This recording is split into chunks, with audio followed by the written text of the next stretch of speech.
Assalamualaikum warahmatullahi wabarakatuh. Shalom, Om Swastiastu, Namo Buddhaya, salam kebajikan dan salam sejahtera untuk kita semua. Terima kasih. Pada kesempatan kali ini, kami dapat memenuhi tugas mata kuliah Statistik Komunikasi yang diampu oleh Dr. Kinkin Yuliati Subarsaputri, MSI, CICS, CPR. Nah, pada kesempatan kali ini, kami akan membahas materi analisis ragam atau yang biasa disebut juga dengan ANOVA, Analysis of Variance.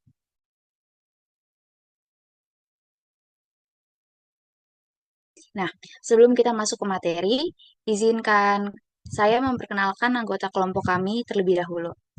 Yang pertama ada Desvita Sekarkinasi, lalu selanjutnya ada Delvina Azalia Priyanto, lalu dengan saya sendiri Lulu Latifah,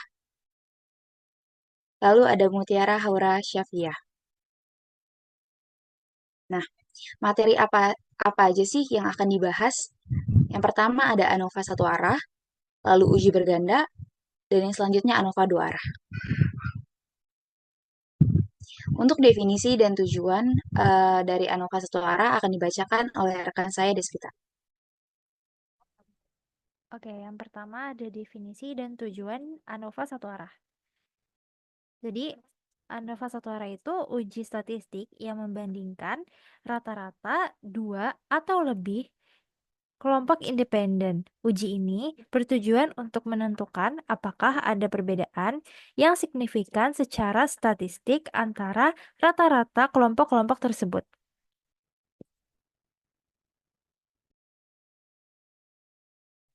Apa itu ANOVA satu arah dan bagaimana caranya? Oke, misalkan ada K populasi yang berdistribusi normal dengan rata-rata populasinya X bar 1, X bar 2, sampai X bar K, serta ragam populasinya sama walaupun nilainya tidak diketahui. Bisa disusun dalam bentuk tabel. Nah, untuk tabelnya bisa dilihat seperti berikut. Untuk mengetahui apakah ada perbedaan rata-rata populasi, dilakukan pengujian hipotesis dengan analisis ragam. Jenis pengujiannya itu H 0 sama dengan mu 1 sama dengan mu 2 sampai dengan K, mu K. Oke, hipotesis A atau HA tidak semuanya sama. Setidaknya ada I tidak sama dengan mu J, untuk I tidak sama dengan J. Keputusan menolak atau menerima HO bisa ditentukan dengan membuat tabel ANOVA sebagai berikut. Oke, di sini ada sumber keragaman, yaitu ada antar kolom dan sisaan, lalu ada derajat bebasnya, jumlah kuadrat, varian ragam, F hitung, juga F tabel. Nah, K-nya sendiri ini yaitu jumlah populasi atau perlakuan. Untuk N ini yaitu banyaknya pengamatan. Sama dengan N1 ditambah N2 sampai dengan NK. ANOVA satu arah. Jadi rumusnya JKK atau jumlah kuadrat antar kolom yaitu dalam kurung sigma TI kuadrat dibagi NI dikurang T kuadrat dibagi N. Rumus JKT atau jumlah kuadrat total sama dengan di dalam kurung sigma XIJ kuadrat dikurang T kuadrat dibagi N. Lalu untuk rumus JKS jumlah kuadrat sisaan sama dengan JKT dikurang JKK. Untuk rumus S1 kuadrat sama dengan JKK dibagi V1. Untuk rumus S2 kuadrat sama dengan JKS dibagi V2. Statistik uji yang digunakan adalah F hitung. Jadi kita menolak jika HO bila F hitung lebih besar dari F table. Jadi kalau F hitung lebih kecil dari F table maka diterima. Oke.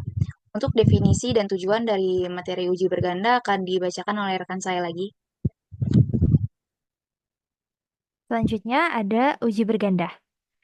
Pertanyaan yang akan timbul bila ternyata keputusannya itu menolak HO adalah perlakuan mana saja yang menunjukkan perbedaan.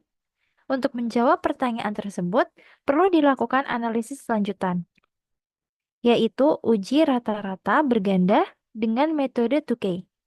Uji 2K ini merupakan uji dengan tingkat keekstriman yang tinggi. Artinya, Bila hasil pengujian 2K menunjukkan kondisi dua rata-rata perlakuan yang berbeda nyata, maka dengan jenis uji lain hasilnya juga pasti berbeda nyata dan sebaliknya.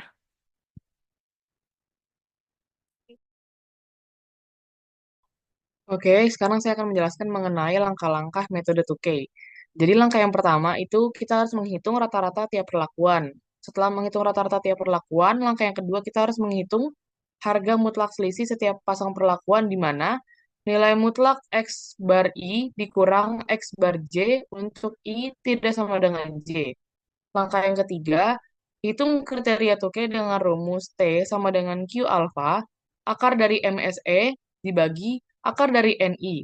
Nah, Q alpha ini merupakan nilai kritis Q, bisa dilihat di tabel Studentized Range Distribution yang ada di lampiran dengan derajat bebas R dan N dikurang R.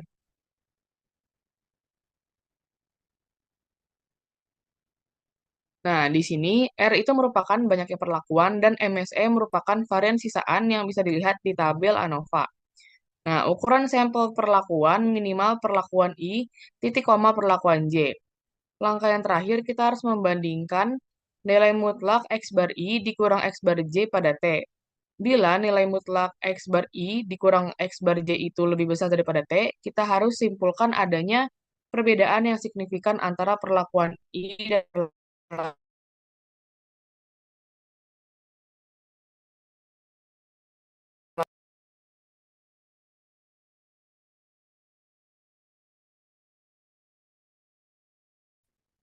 Baik, terima kasih. Untuk definisi dan tujuan dari ANOVA 2 arah akan dibacakan kembali oleh rekan saya Desvita. Selanjutnya, ANOVA 2 arah. Uji statistik yang digunakan untuk menganalisis pengaruh dua variabel independen terhadap variabel dependen. ANOVA 2 arah merupakan perluasan dari ANOVA 1 arah yang membedakannya dalam jumlah variabel independen. Tujuan dari ANOVA 2 arah adalah untuk mengetahui pengaruh dua variabel prediktor nominal terhadap variabel hasil kontinu, serta untuk memahami hubungan timbal balik antara faktor-faktor yang memengaruhi.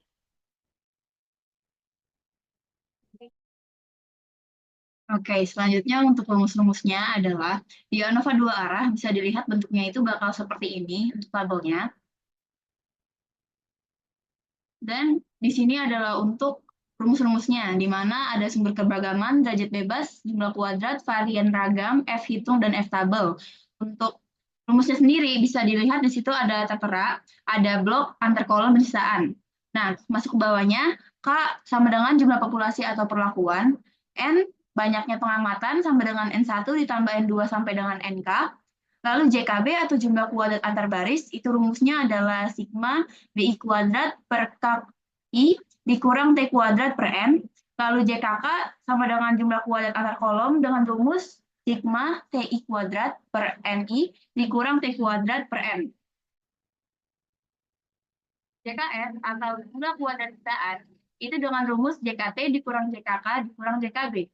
Lalu ada JKT atau jumlah kuadrat total dengan rumus sigma XIJ kuadrat dikurang T kuadrat per M.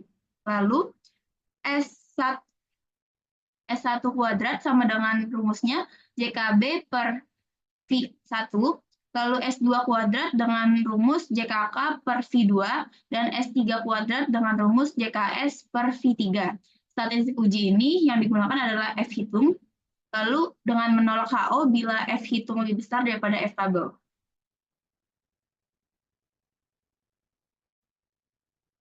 Saya serahkan kembali kepada Luli. Terima kasih kepada Haura, Delvina, juga Desvita yang telah memaparkan materi pada kesempatan kali ini. Terima kasih kami ucapkan atas kesempatannya.